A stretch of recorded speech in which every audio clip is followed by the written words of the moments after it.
Vous aimeriez savoir quel enseignement j'ai reçu à l'adolescence, celui qui m'a le plus marqué.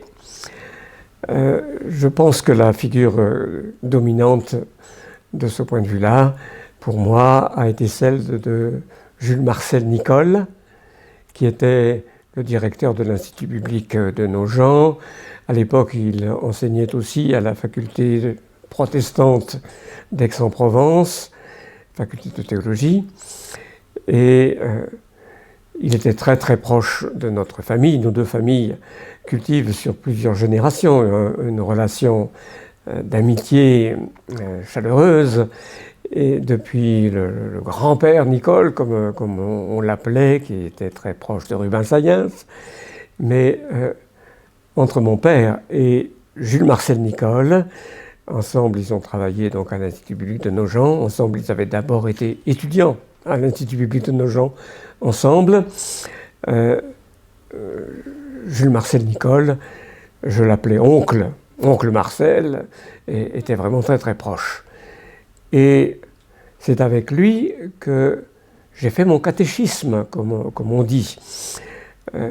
L'église de Nogent-sur-Marne, où nous habitions, n'était pas notre église. Nous allions à l'église du Tabernacle à Paris, mais il n'y avait pas de cours de catéchisme. Et de toute façon, à cause de la distance, il aurait été difficile pour moi de suivre un cours de catéchisme dans les locaux de l'église du Tabernacle. J'ai fait mon catéchisme à Nogent avec le pasteur de la petite église à l'époque de Nogent-sur-Marne, associé à l'Institut biblique, ce qui était Jules Marcel Nicolle.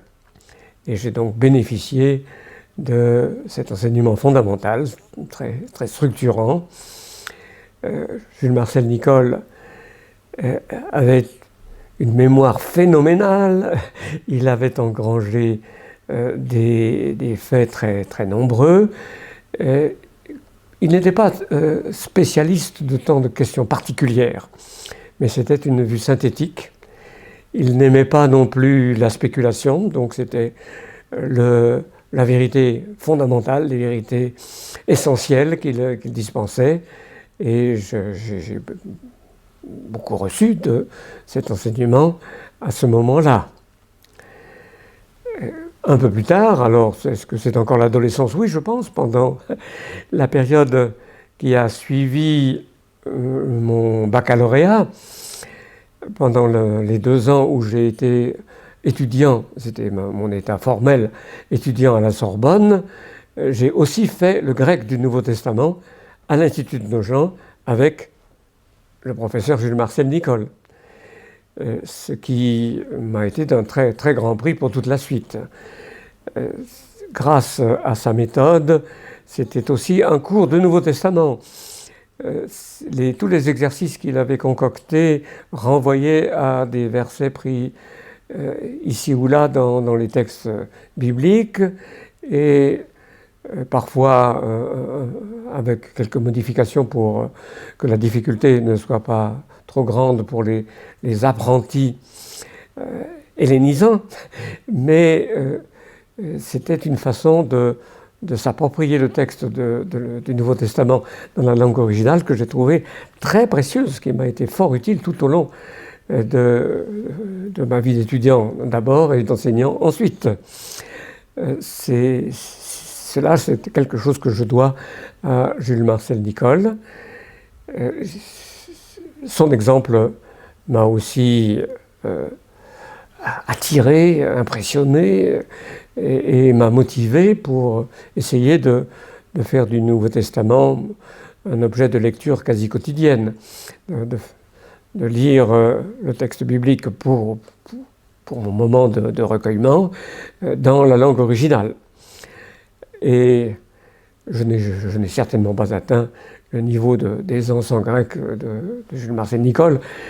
Son père avait des thèses pédagogiques particulières, et il a parlé à ses fils grec dès le plus jeune âge de 3 ans.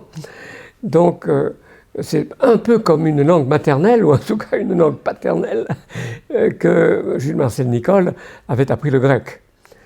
Alors, jamais je n'ai atteint cette aisance qui était la sienne. Mais à coup sûr, son exemple, j'ai eu envie de le suivre et cela m'a été, je pense, fort utile par la suite.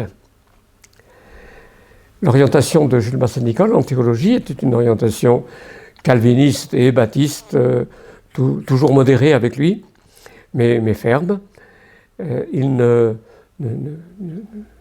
cherchait pas à approfondir philosophiquement, en tout cas, je n'ai pas souvenir d'efforts particuliers dans ce sens, mais c'était une orientation que je pense foncièrement saine qu'il imprimait à l'intelligence de la foi.